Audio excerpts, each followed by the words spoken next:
questions? Any questions from the brothers and sisters here tonight?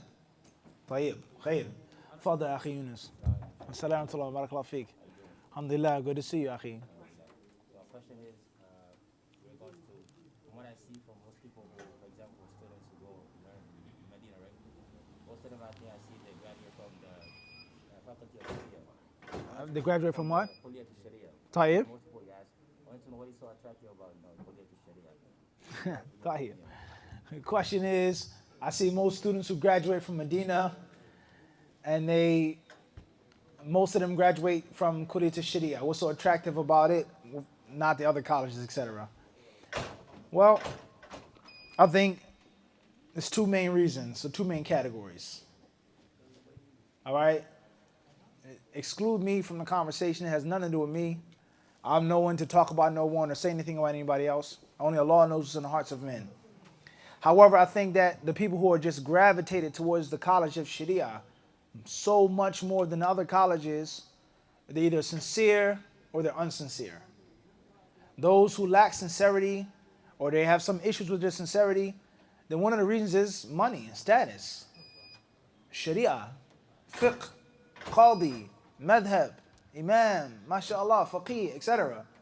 versus Quran or dawah or hadith or lugha al-arabiyyah. And those who are sincere, then perhaps they just love that college and they love what that college has to offer.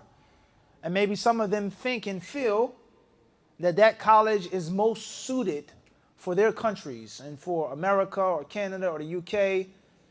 I've had professors, more than one, several, talk me out of going to the College of Hadith and going to do the master's program in that College of Hadith, several. I went to them for letters of recommendation when I was applying for the master's program, and they told me, not all of them, many of them said, I'll write you a letter, no problem, of course, mashallah, there's no issue. We know who you are, mashallah, etc. But why hadith? Your people don't need that. Your country doesn't need that. Your country can't benefit from fulan, akhbarana fulan, wa haddathana fulan, wa rawahu fulan. It can't. Your people need fiqh and etc. etc.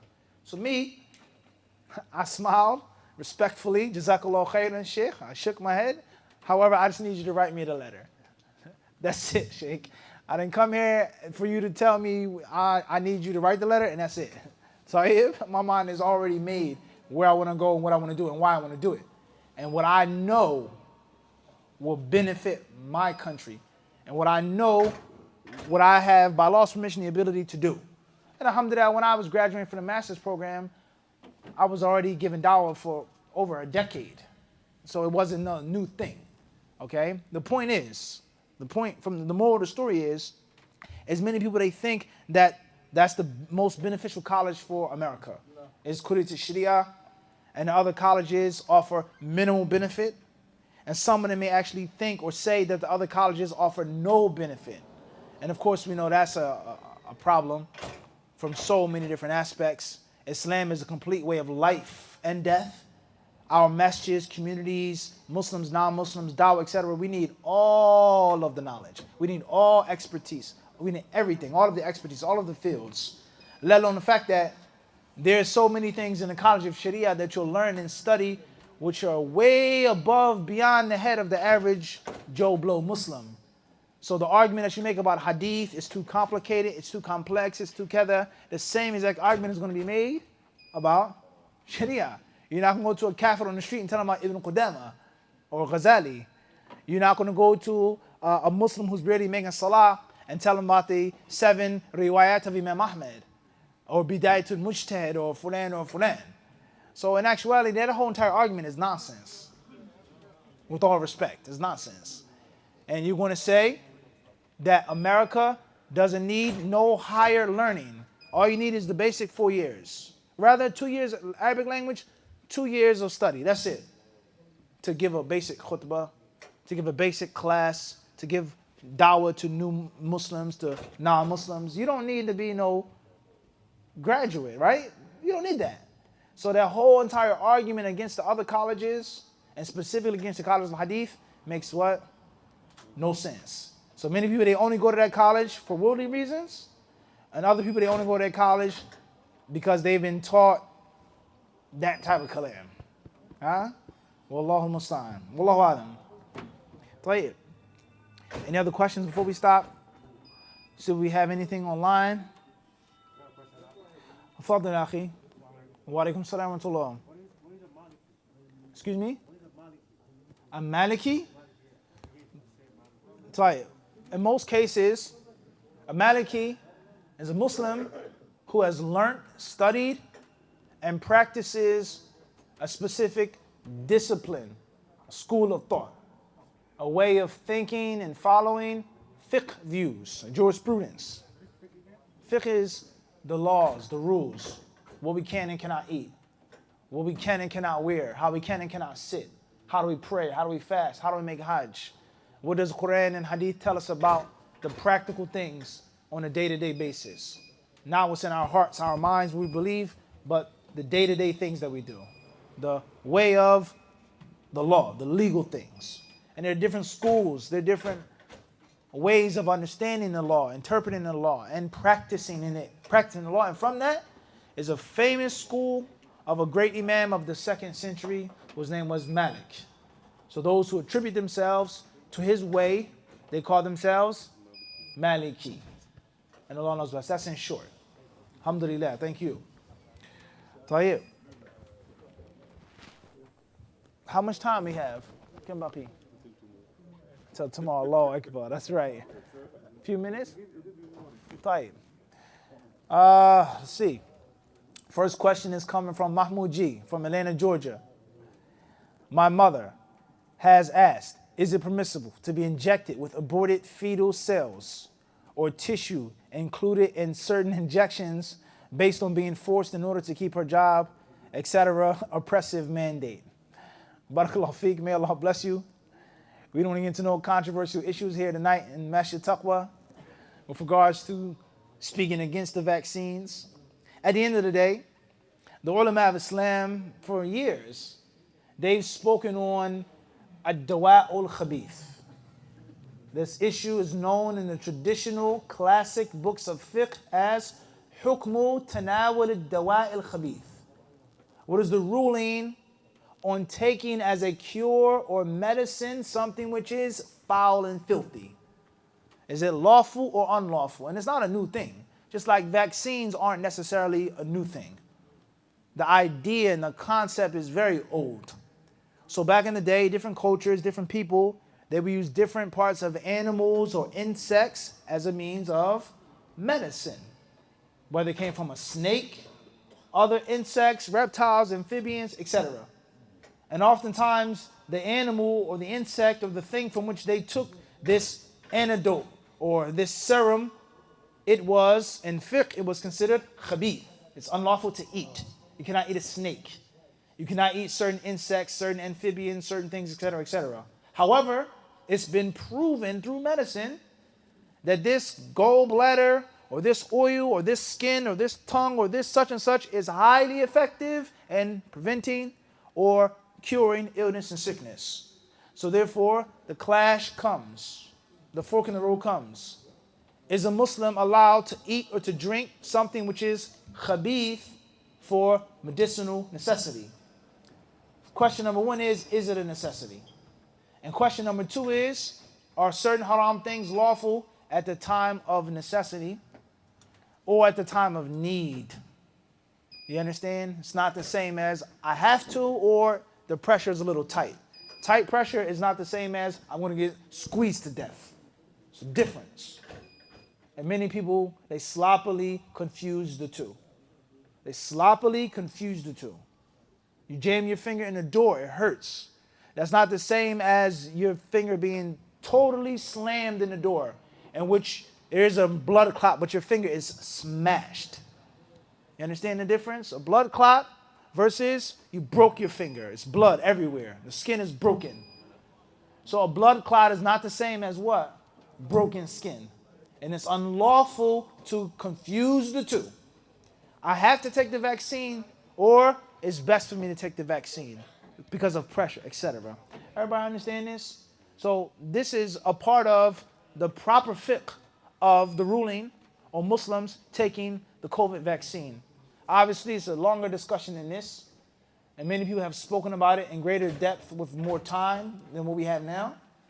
If your mother feels that she has no choice and she's being oppressed and wronged, it's one thing. And if she can be patient and try to find another way out, another option, then that's best for her. Wallahu ta'ala alam. That's all I'm saying about the vaccine for now. Al-Muhim, like we said before, we've been asked this question before. يعني من قال بجواز الvaccine ما ننكر عليه.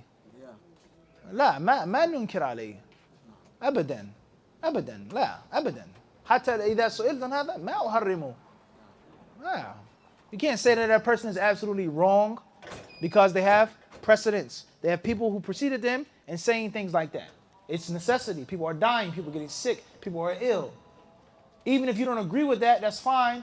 But it doesn't mean that it's just that simple, black and white. But I will say this, Sheikh Uthman. I will say this.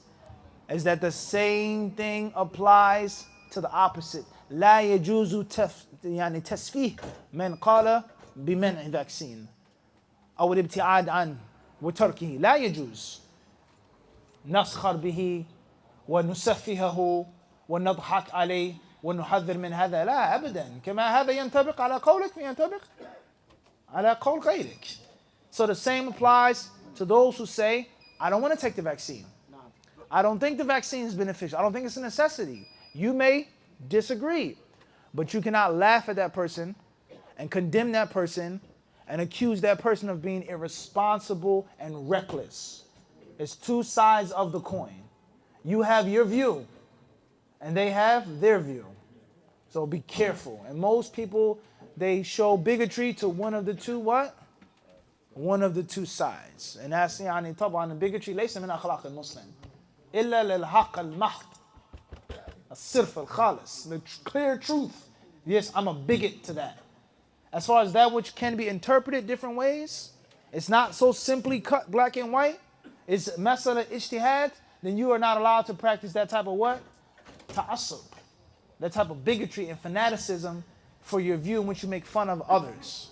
It's very, very, very dangerous, guys. And many Muslims, learned and non-learned alike, they practice this on a daily basis. So be careful. Wallahu ta'ala alam.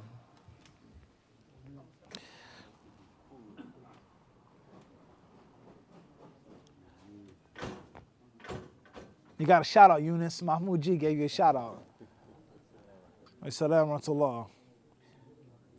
So, next question is coming from the Bronx. Initials MA.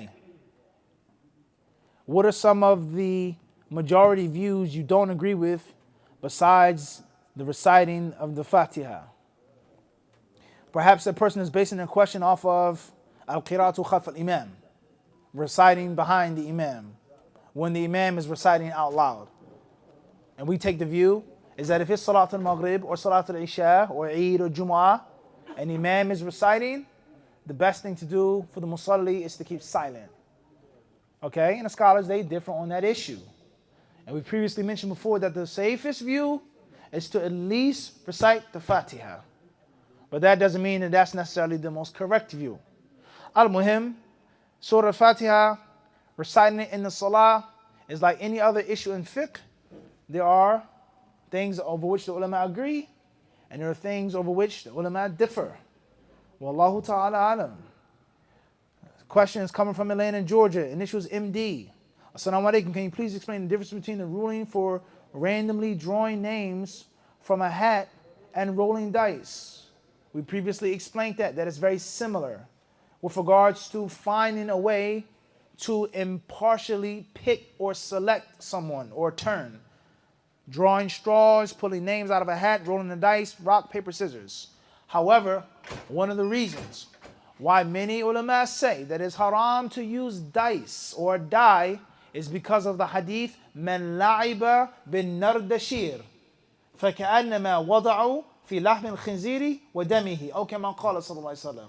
The hadith that states that whoever plays with nard or nard shir, compound Persian word, as if he stuck his hand inside of a swine, a boar, a pig, and he touched the flesh and the blood of the swine.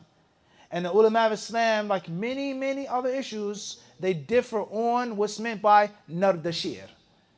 What's meant by this word? Is it backgammon? Is it dice? Etc. etc.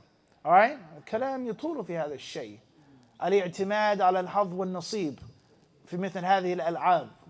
All right? What's important is that if you say that it's similar, it is to an extent. But if that's the proper interpretation of the hadith, then that is an exception to the rule. That's the point. Khair, inshallah. I think we've run out of time, guys. I would love to sit here and try to help you guys out more, but we don't have any more time. We'll stop. Jazakumullah khairan. Thanks for tuning in. Assalamu alaikum wa rahmatullahi wa barakatuh.